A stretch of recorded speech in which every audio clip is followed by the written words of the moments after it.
What happens to the business if one owner dies, becomes disabled, gets divorced, retires, or simply wants out? Most business owners spend years building the business, growing revenue, serving clients, and creating value. But many never answer one of the most important questions: who gets control of the business when life changes? That is where a buy-sell agreement comes in. A buy-sell agreement is not just legal paperwork, it is a business continuity plan, an ownership protection strategy, and in many cases, a financial lifeline for the owners and their families. And stay with me until the end, because I'm also going to explain why life insurance and disability insurance can be used to fund the agreement, so the plan actually works when it is needed most. So let's get started.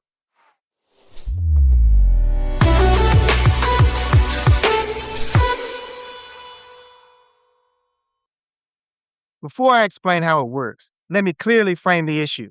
A buy-sell agreement is a written agreement between business owners that explains what happens if one owner leaves the business. For example, when an owner passes away, an owner becomes disabled, retires, files bankruptcy, gets divorced, or wants to sell their ownership interest. Think of it as a business exit plan before emotions, legal disputes, or financial pressure take over. This matters most for the following businesses: partnerships, LLCs, family businesses, professional practices, closely held corporations, any business with more than one owner, and lastly, for sole owners who plan to transition the business to a family member, key employee, or future buyer. The goal is simple: protect the business, protect the owners, protect the family, and create a clear path forward. Now that we know what it is, let's talk about why it matters. Without a buy-sell agreement, a business can end up in confusion very quickly. If one owner dies, their ownership interest may pass to a spouse, child, or estate, meaning that particular family member may not understand the business, may not want to be involved, or may need money immediately. Now, the surviving owner may be forced to work with someone they never planned to be in business with.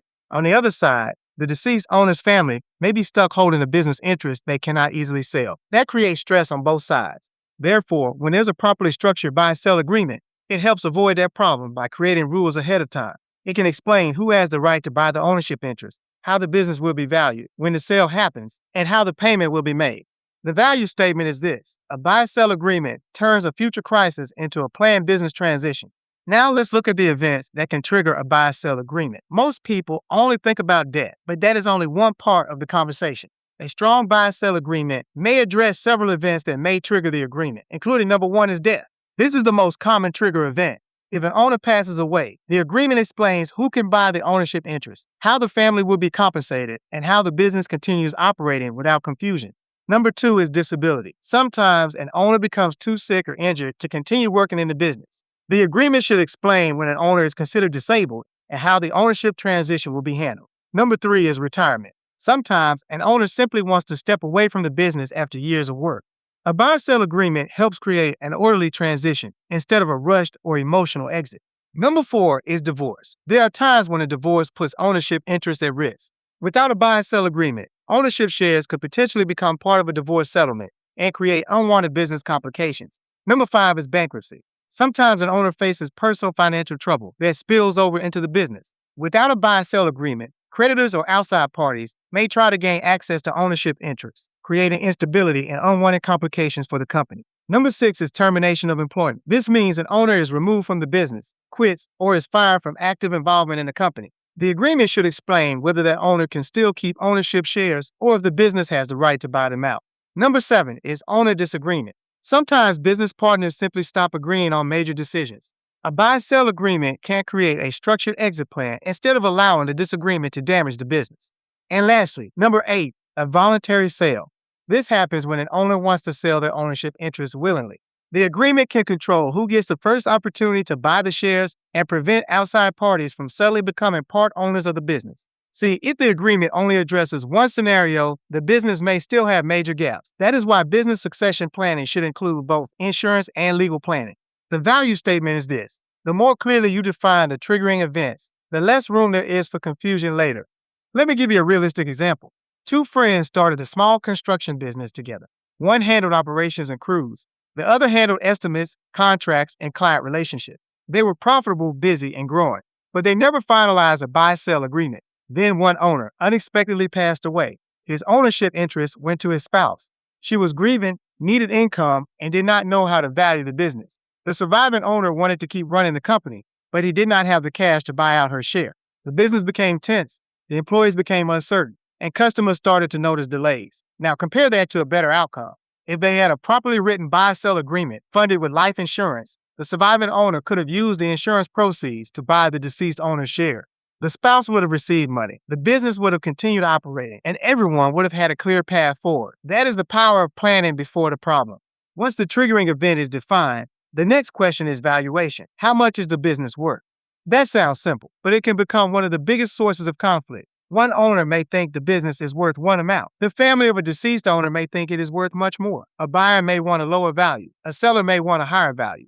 A buy-sell agreement should explain how the value will be determined. Some agreements use a fixed dollar amount. Some use a formula based on revenue, profit, book value, or earnings. Others require an independent business appraisal. The key is not just picking a number one time and forgetting about it. The agreement should be reviewed regularly because the value of the business can change as revenue, assets, employees, contracts, and market conditions change. The value statement is this. A clear valuation method helps prevent arguments when the business is already under pressure.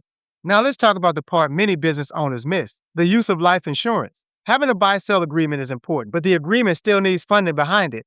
This is where life insurance can play a major role. If one owner dies, life insurance can provide the cash needed for the surviving owner or the business to buy out the deceased owner's share. That means the family receives money for the ownership interest, and the surviving owner keeps control of the business.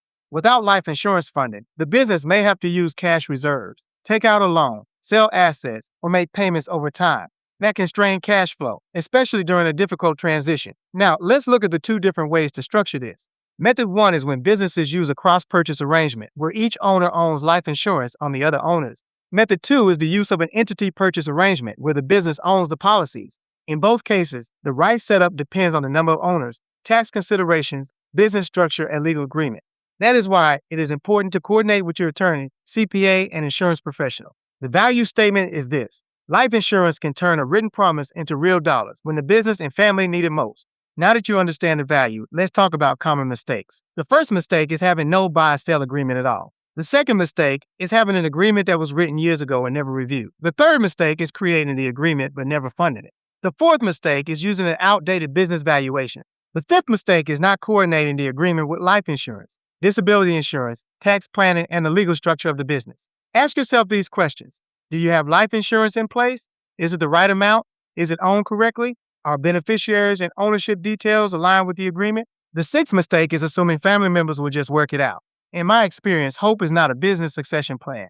Finally, toward mistake 7 is not putting your professional team together. Your attorney should draft or review the legal agreement.